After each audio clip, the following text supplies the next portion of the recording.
All right. It looks like we are live. So if anyone's hopping in, thank you so much. Give us just a second here as we kick this off.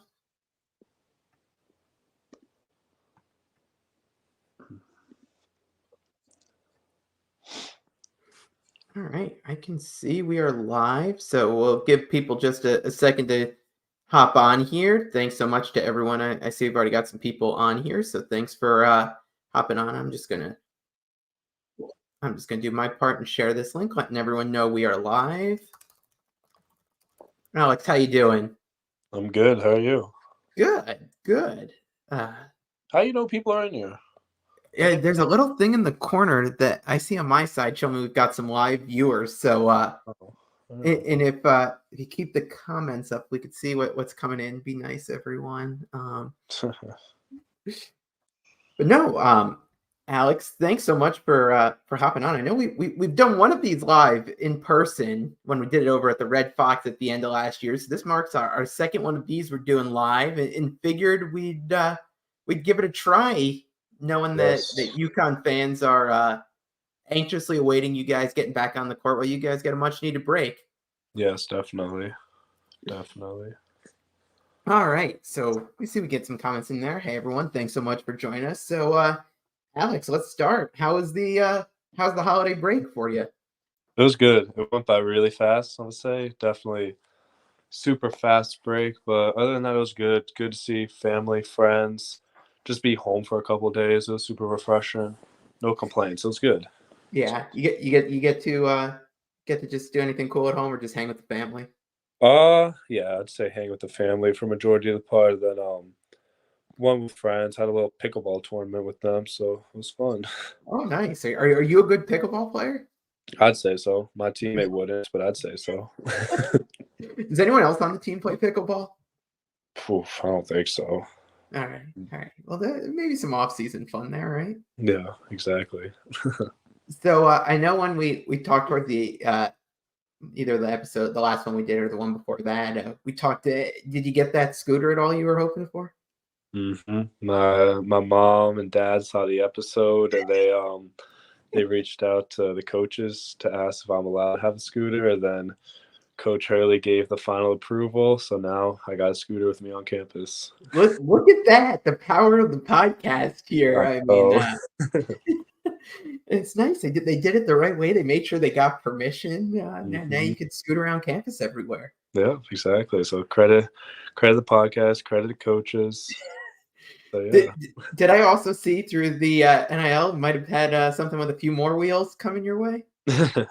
Yeah, I did a NIL deal with Nissan on Route 9, which is right near my house. So they're fortunate enough to help me get a car. And then I did another one, which was a sandwich spot called Vin Bin. So they got my own custom sandwich out there, and it released a couple days ago. So super excited about those. I try to hold those type of NIL deals when we're in break. So it's good just to happen when the season was on pause. Yes. So I think of all the time we've done these podcasts, I don't think I've ever gotten more questions about one topic than the sandwich.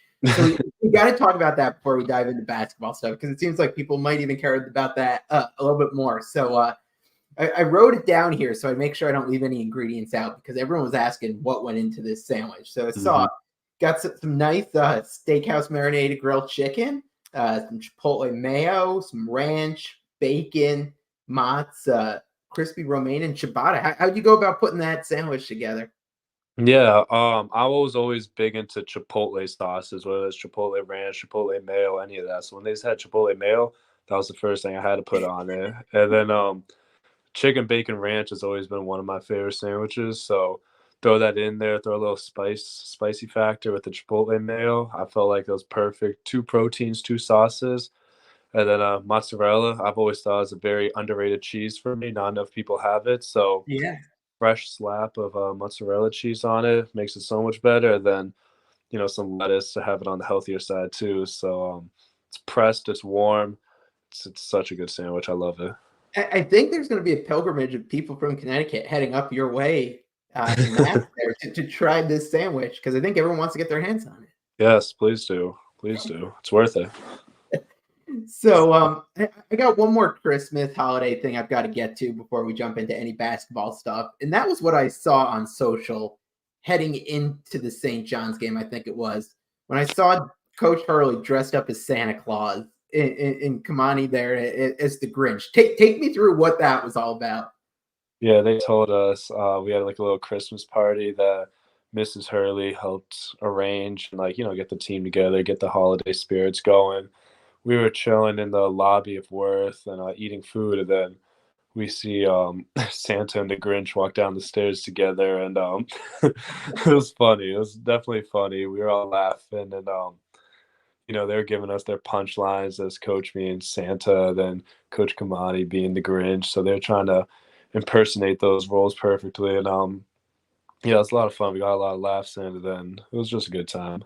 Yeah, no, it seemed like a good time. You weren't expecting that, were you? No, not at all. I did not expect costumes to be at the Christmas party.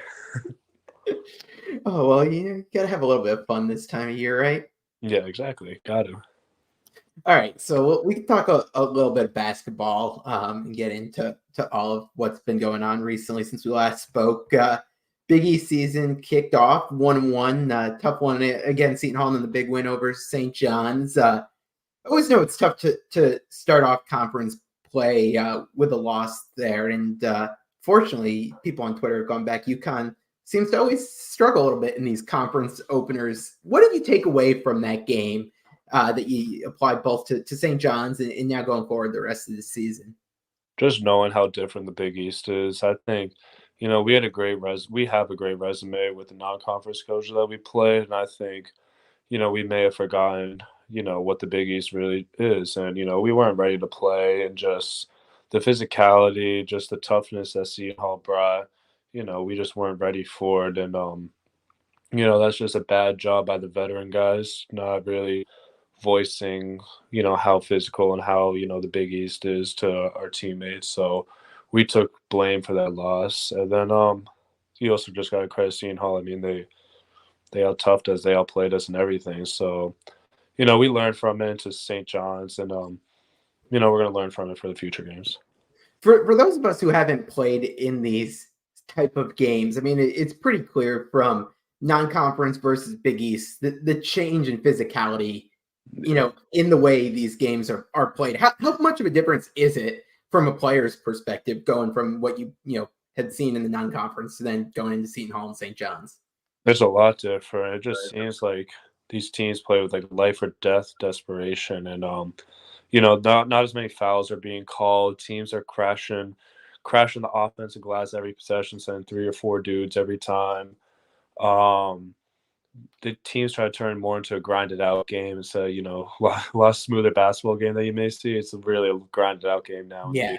So, it's tough, but, at the end of the day, it's one of the best conferences, if not the best conference in college basketball. So, it fits us perfectly. I know, this team, for as good as you guys have been, have definitely already had some bits of adversity this year, obviously with Steph going down early. And then in that Seton Hall game, you lose Donovan and going to be without him for a little bit. In those few days between Seton Hall and St. John's, what are you guys working on to try to acclimate to life without Donovan and trying to change up the game plan a little bit? Yeah, we've always had different defenses and offenses to where when Donovan's on the court and when Samson's on the court. So we were running a lot more sets with the Samson type of plays that we'd run. And I think we also had like a stretch earlier in the year where Donovan wasn't practicing with the foot, like the original foot injury. Yeah. So, we were already used to and acclimated to some of the stuff that we would want to do. So, when he did go down, no one wanted that to happen. But then we were also used to, having Samson fill in that void when Donovan was out. So, just really trying to lock in onto how much more aggressive we are defensively with Samson, and then offensively just trying to, present a different style than we would. As you look at it, adjusting to life without Donovan for a few weeks here, I know in that game against St. John's, we saw you at the 5 a little bit. How do you like that? What's that like, especially when you get thrust into it against a guy like Joel Soriano? Yeah, no, he's a big dude, but it's a lot of fun. I loved it. I love playing the 5 we got. It really whatever the coaches want me to do, I'll do. And honestly, playing the five, it was a little bit of fun. I'm not gonna lie, I liked it. It was definitely something I'm not used to, but I'm totally fine with it. All right, so maybe we see a little bit more of that as Big East play goes on, and you guys are battling without Donovan. I mean, you see, and we've talked this year about what Samson has meant to this team and what he's brought out. You see what he does in St. John's against really one of the better big guys in the conference. How impressed with you, just for being on the court with him, seeing what he was able to do? Because it seemed like St. John's really was going to make him beat them that night. Really, kind of tightened up on the rest of the team. Yeah, what he did that game was incredible. I mean, aside from the scoring, just all the hustle plays, all the rebounding, just all those plays that he made. I mean, he was really the reason why we won the game. I mean, he stepped up. He deserves everything from that game. And just, we're not surprised from him. I mean, we see it in practice every day what he does. But for him to do it on the big stage against a really good team, I mean, he was just unbelievable. And I mean, if he didn't step up the way he did, we wouldn't have won the game. So, he was really the key for it. I mean, to play against Soriano and just to do what he did against Soriano, I mean, it's super impressive. As Soriano is one of the most underrated players, I believe, in the Big East. And, Samson just, he proved himself out there, and he was super talented, just super special out there that night. Yeah, I know there's been a lot of talk. We saw Solos step up when Steph went out. You're not only seeing Samson step up, but seeing a guy like Yousef who really hasn't played much this season. I mean, you talk about getting thrown into the fire there. I mean, like, here it is, war of a Big East game, and he's getting big time minutes there, and he was productive in those minutes too. What you've seen him in practice. Were you impressed with what he was able to do out there on the court in that game? Hell yeah, I was super impressed. We were all super proud of Yousef, what he did out there. I mean, just the energy that he brings every day, and just how special the person he is just to be around. I mean, we're all super happy for him. So when he was out there on the court, you could just see how happy and excited he was. And he really did help us. Same way, he helped us. He battled with Soriano. He battled with their physical front court. And, what he did out there, I mean, I loved it. And he definitely helped us. So, I mean, we were all super happy for Yousef after the game. Being a guy who's played in a championship team, who's one of the leaders on this team, what's your advice to a guy like Yousef, stepping into a new role and having to play some bigger minutes that he might not have been expected to be playing at this time? Yeah, I just say take advantage of it. I mean, it's not every time when you get to step in, play those minutes, especially when he wasn't having the season to where he's expected, to where he hasn't played as much. So Yeah. for him to get in and take advantage of the opportunity, I think he did that perfectly. So just continue to work on it, continue to trust the coaches. The coaches know what they're doing with development and just getting guys ready. And I mean, you saw the coaches continue to know what to do, get guys ready. And when his time came, he showed out. I know, just as we're talking about some different guys here, especially in that second half against St. John's, really seems like Steph kind of found himself out there and put on a bit of a show those last 7 or 8 minutes there, and really showed all that he can do, offensively, defensively. Thoughts on him getting kind of getting his feet back under himself after missing some time and now looking like he did early on? Yeah, you could. I think, yeah, especially those just last 6 minutes. I think you could really see that he could be one of the best defensive players in this conference. I mean, just what he does, just his physicality. He could guard 1 through 4, 1 through 5, really, and yeah, just the plays he made. I mean, he made some of the biggest winning plays for us to get a little bit of separation going with like 2 minutes left. His and one, all those stuff, and defensively, that steal too. He almost got another steal too late in the game too. So, just his instincts and just, he knows how to play, and just talent he has the talent, and then he also knows what to do with his God-given ability. So yeah, he's awesome.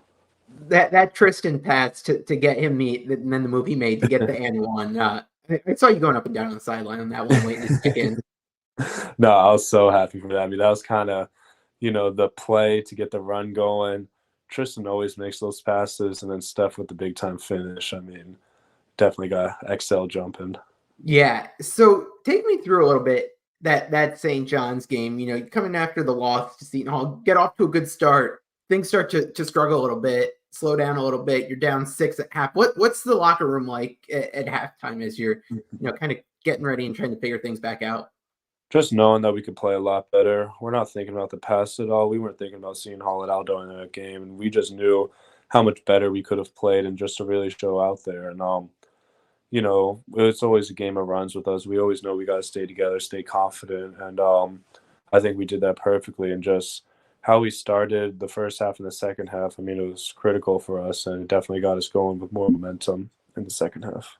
So I've got to say, I know XL gets a lot of crap for place to play from the fan base, from parts of the fan base. But I think when that place gets really loud and you got to sell out there 16,000 people, it's really one of the tougher places to be in, and it's really loud. What was it like being on the court in a game like that? Because from my perspective, sitting in the stands, it seemed like one of the louder, crazier XL atmospheres I've been in there. Yeah, definitely. It was super loud in there, and I think since it did get sold out and the energy was there, they also did the lights thing, the blue and white lights. I didn't know. We saw it during before they opened the gates. We were warming up and stuff. Yeah, they were testing it out, and I thought it was super cool. So I was super excited for that to happen. I hope it continues because that definitely made the environment a lot cooler. But yeah, I mean, it was loud in there. The energy was through the roof.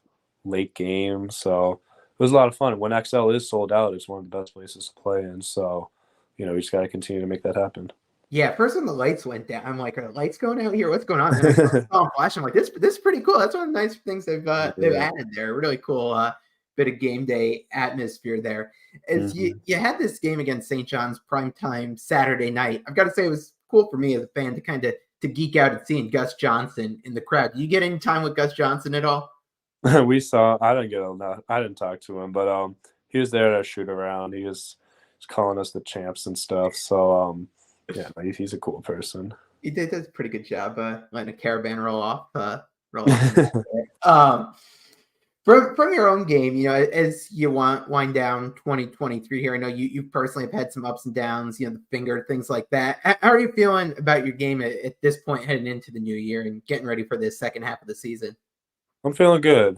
Obviously I wanted to find that shot to go down, which is, a critical part of the game, and just knocking down the open threes, which I know will happen. I mean, I'm not worried about this shot. It's just, but I feel good. I feel good. The game's good.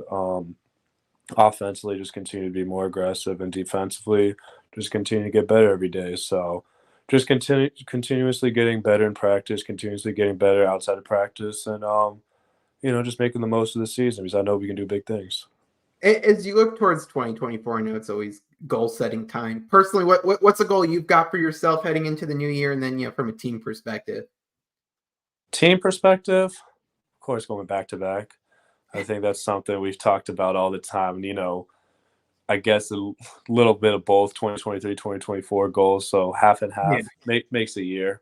And then I'd say back to back, and then Big East. I mean, that's something no one on this roster has experienced. So get a Big East regular season and tournament. And then individual goal, I think just, make that freshman to sophomore year jump. I showed it during some games throughout this year, but then other games I haven't. So just trying to really make it a consistent effort, consistent improvement to where every game it's like that, and every game I continue to play at a high level, which, is something I need to do.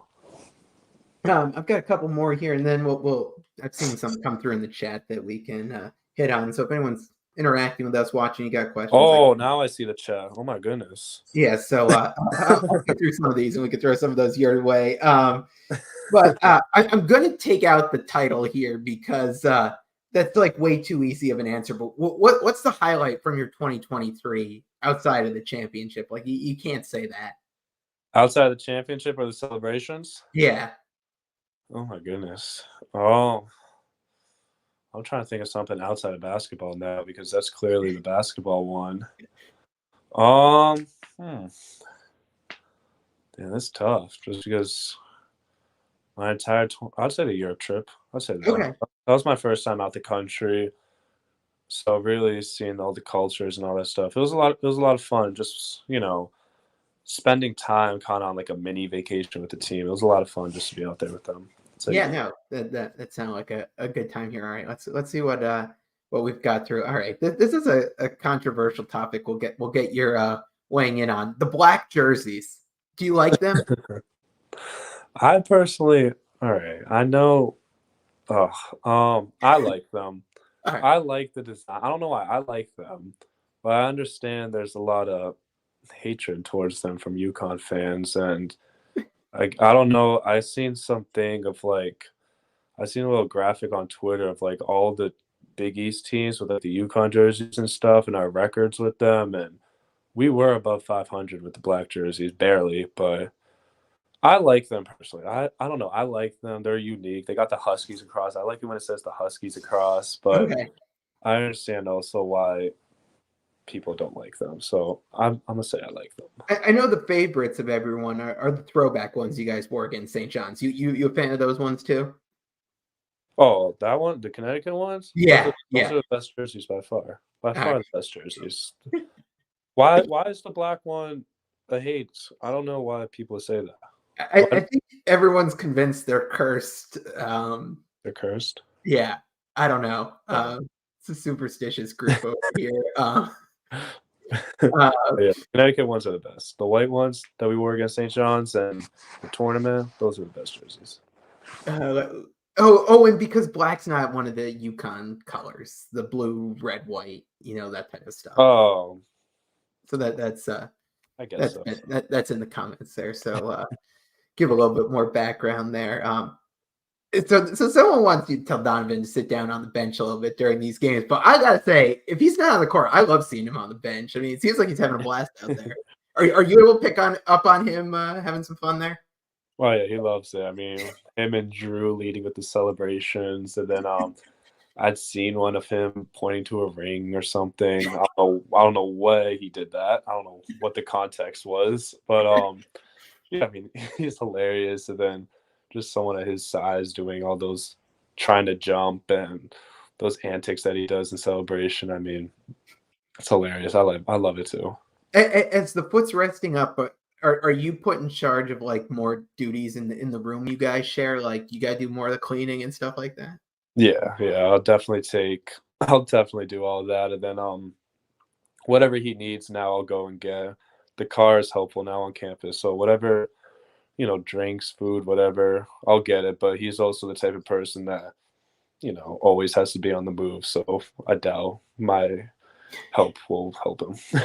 All right, this one. Do you have a favorite song the band plays during games? Bears on the bench plays. Yeah.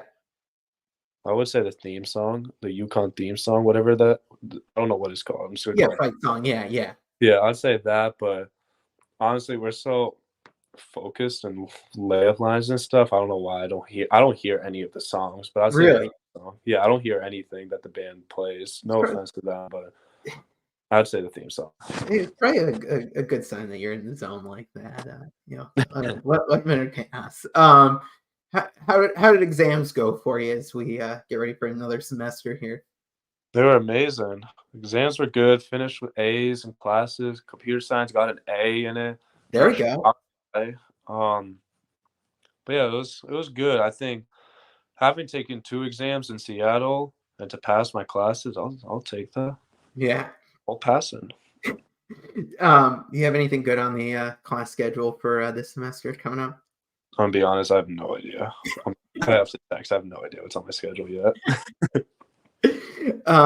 Okay, this is a phone here. Now with NIL, people got your jersey, your shirt. Do you catch people walking around in the Alex Karaban gear out there? I did last year. I did see someone wear the Caravan shirt. I saw someone wear that, which I thought was cool. And then I think it's always cool just at games to see people wear my jersey, which is crazy for a college athlete. But yeah, I think it's definitely just super heartwarming just to see people wear my gear, which is kind of crazy. And I don't really know them. Just their support it's unbelievable. So definitely a thank you to anyone who has any of the gear. Yeah, I know that's Mallory interacting with Mallory all the time. So she's got your sweatshirt. So be on the lookout for that. Let's see. Are you superstitious at all with any pregame routines? That's another one we just got. Yeah, extremely. Oh, what's the pregame routine like? Oh, there's a lot of stuff. It's bad. Showers before games has to be 3 hours before a game. 3 hours before a game, I shower. roll out. I usually roll out on the court at XL, but roll out before the game. Do all my treatment in like the same order, like roll out, stretch, all that. Shoes tied. Put on the left sock first. Um, yeah, it's just a weird routine that I follow. It's a lot of stuff in the routine. And a couple songs, like I'll just listen to some of the songs in the same order. It's bad. All right, all It's right. bad. Yeah, it's a routine. If it works, it works. This one comes in from our guy at Martin Russell's Meats, Teddy, our favorite sponsor here. He's in the food business. He's got to know what's traditionally on the Christmas dinner plate at the Carabans. Honestly, we do Chinese food. We'll order Chinese restaurants are usually open all the time on Christmas, so Yeah, that's we'll just do Chinese food with the grandparents, and I don't know why it always hits on Christmas. So I'll say what's your go-to Chinese food order? um I like the lo mein with the orange chicken, and then maybe definitely veggies, and then some beef. All right. Someone's asking about interactions with coaches. Like when you're playing a game, like outside of like the handshake line, do you interact much with other coaches? In a Big East game or anything like that? The opposing coaches? Yeah. No. I try not to look at them. No, no. I'll walk by them if I have to inbound the ball, but really, no. We don't talk to them.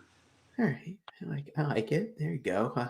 No mercy there. If anyone's got any final questions here, feel free to throw them in here. Let me see if I didn't miss anything here. Let's see.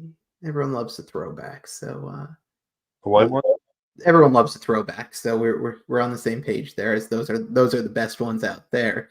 A little talk about Jordan getting to the G League today. Have you had a chance to catch up with him at all while he's been during the season? No, I haven't. Not much, but we did hear the news today, and